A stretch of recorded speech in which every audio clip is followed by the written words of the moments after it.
Didn't the other kids tell you not to come here? Go back before it's too late!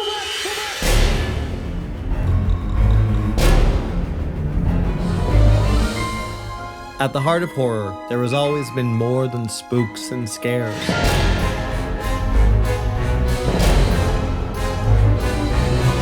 Sometimes, it's not what you see, but what you hear.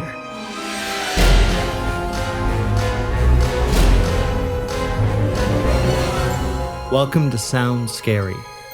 Each week, we talk to the artists, the musicians, the fans, the people who haunt the shadowy corners of your mind. Join us as we delve into the deepest, Darkest. and most unforgettable earscapes. Welcome to Sound Scary.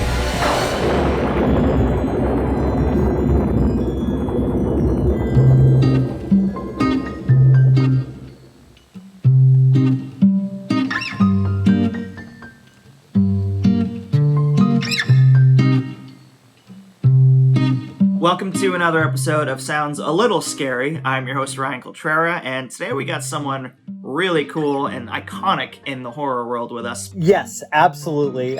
Look, we have a lot of great guests on the show, and I say it every week, and I stand by it. But this one's a real special one. A lovely human being, just the best of the best. Barbara Crampton from Re-Animator, You're Next, From Beyond, and her new film, Sacrifice, which is really cool and creepy. I'm happy to report. I just wanted to say how excited I am to be talking with a horror icon today. I'm such a big fan of Re-Animator and From Beyond, and now with Sacrifice, you're stepping back into the world of a favorite author of mine. Like, what's it like to return to the world of H.P. Lovecraft? Well, this film is not based on any particular Lovecraft story. It just has the feeling and tone of Lovecraft. It was based off a story by Paul Kane. And really that story is more folk horror in a way.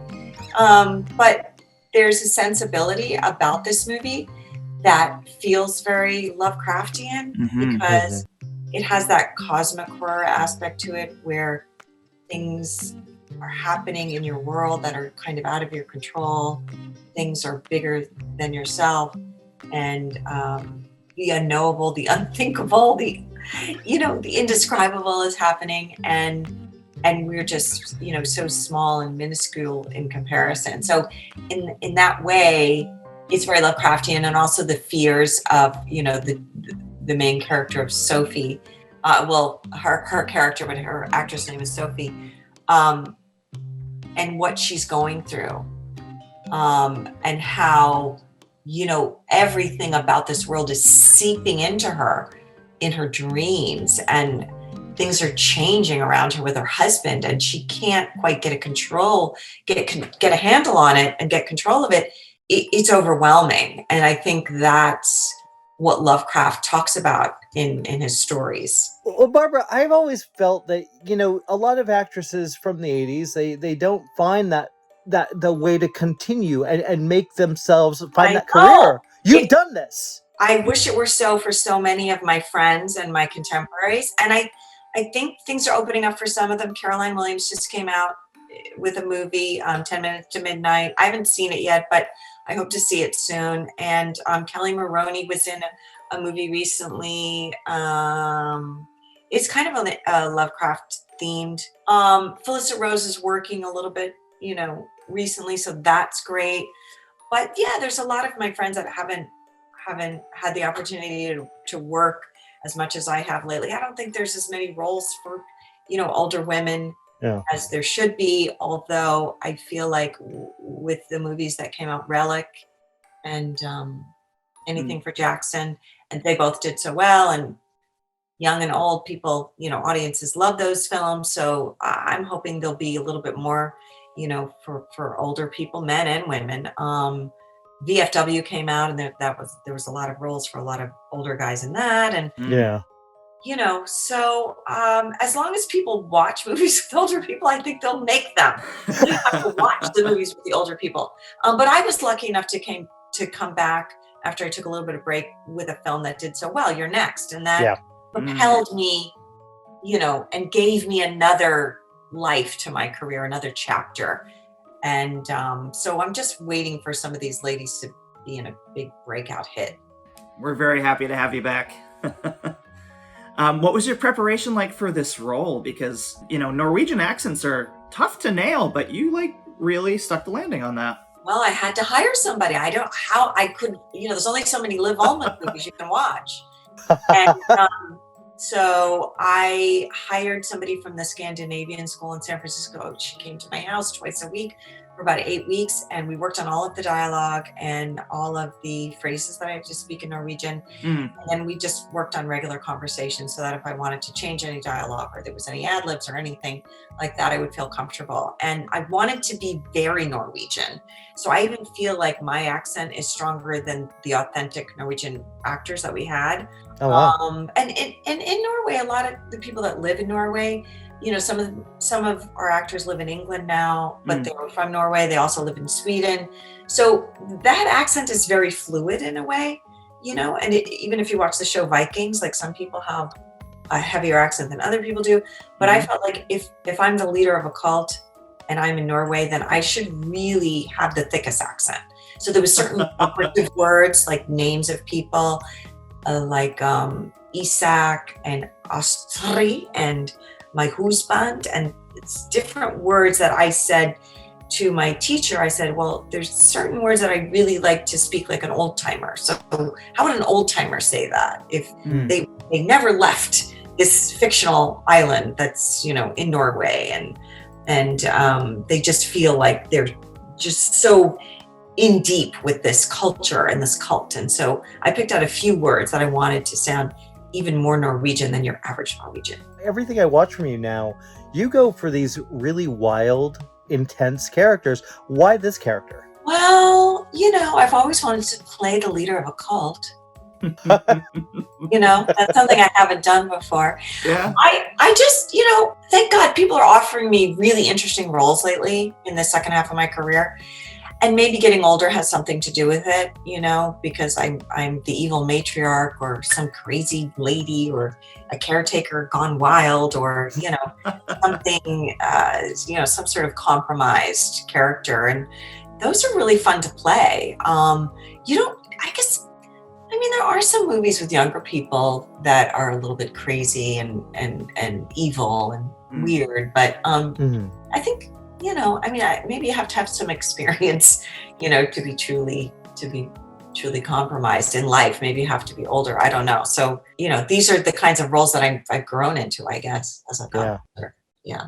We were very excited about that because, my girlfriend and I are such big fans. And when we saw the movie and that there was a cult, we're really hoping she's the cult leader. And yes, you're without spoiling too much, your character goes in a very different direction than audiences would have come to expect from some of your previous performances. Was there anything that you kind of channeled to get into the mindset of this character? I read some accounts of cults and cult leaders and what they're like. And usually they're very charismatic and warm, and they sort of lull you into this false sense of security. And it was my feeling that I didn't want to be obvious about it. And I wanted them to feel like they were safe, the couple that comes to the island. And so I just wanted to be warm and engaging and just give little clues and little hints as we got deeper into the movie that maybe there's something up with this woman. I like the fact that you work with a lot of young actors, that you've kind of, I feel like, I watched Beyond the Gates last night again. What is it that you would tell someone who's just getting into this business now, starring especially when it comes to genre and when it comes to horror? Horror's changed a lot, and the types of movies that we're seeing has changed and has grown. I feel like when I was first starting in the business, I don't know, things were more black and white in terms of who you played as a character and who you were, and just much more focused. You're either a good girl or a bad girl. A good character or a guy as, an evil Freddy or this or that, or somebody who's, running for their life or, being the final girl or whatever. But I feel like films today are just a little bit more sophisticated and I don't know, they feel they feel more nuanced in a way.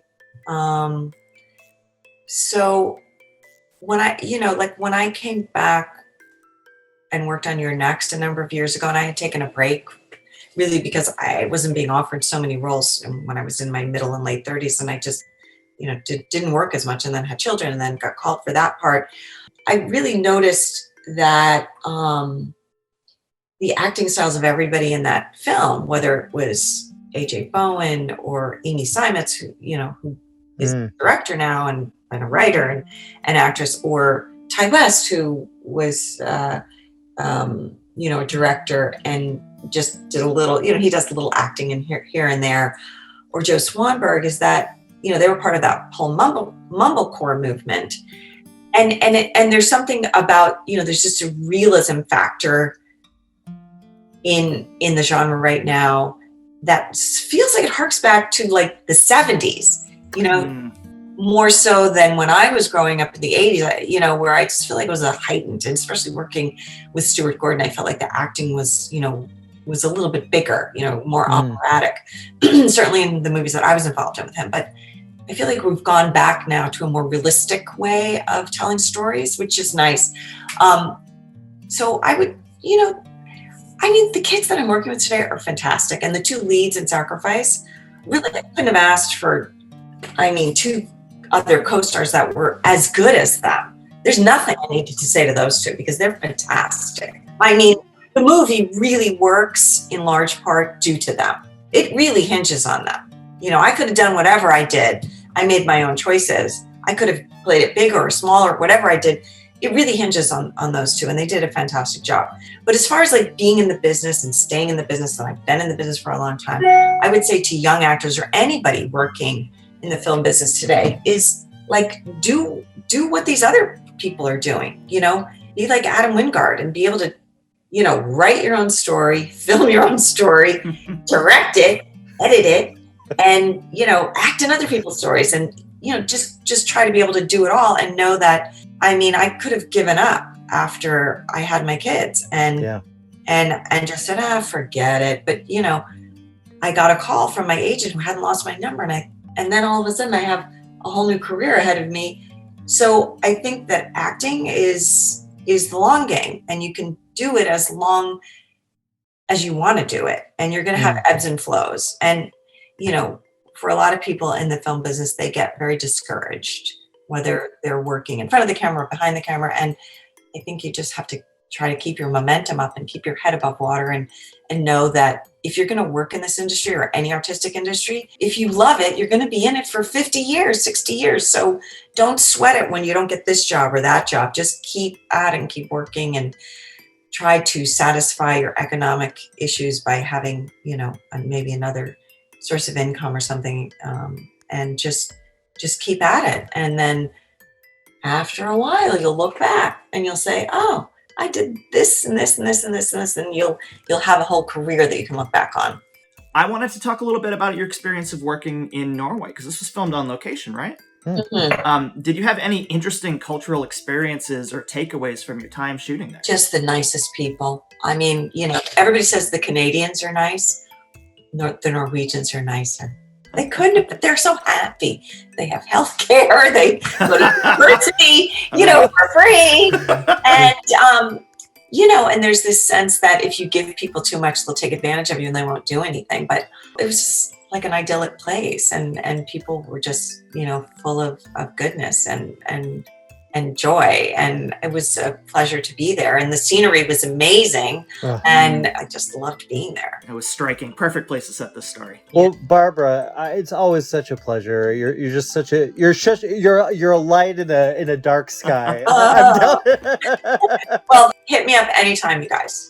I will. Okay. Thank you, All Barbara. Right, thanks. So, guys, if you liked our interview, make sure to check out Sacrifice. It comes out on February 5th. Look at your local showtimes and all that stuff, because I believe it's going to be streaming, maybe a few theatrical. It's honestly worth seeing. Theaters. It's a real fun movie. And as Barbara said, the cast is really good. It's a really fun, spooky, cool flick. One of the things I loved about this film, she kind of mentioned the resurgence of like 70s style horror, and This movie also falls in squarely into a new subcategory of horror that the internet has lovingly labeled "good for her," where like things go dark in a way that ends up like positive for the female lead. It's a genre that goes all the way back, to Carrie and up through Midsommar, and without spoiling too much, this is definitely a good for her kind of movie. This is a real treat.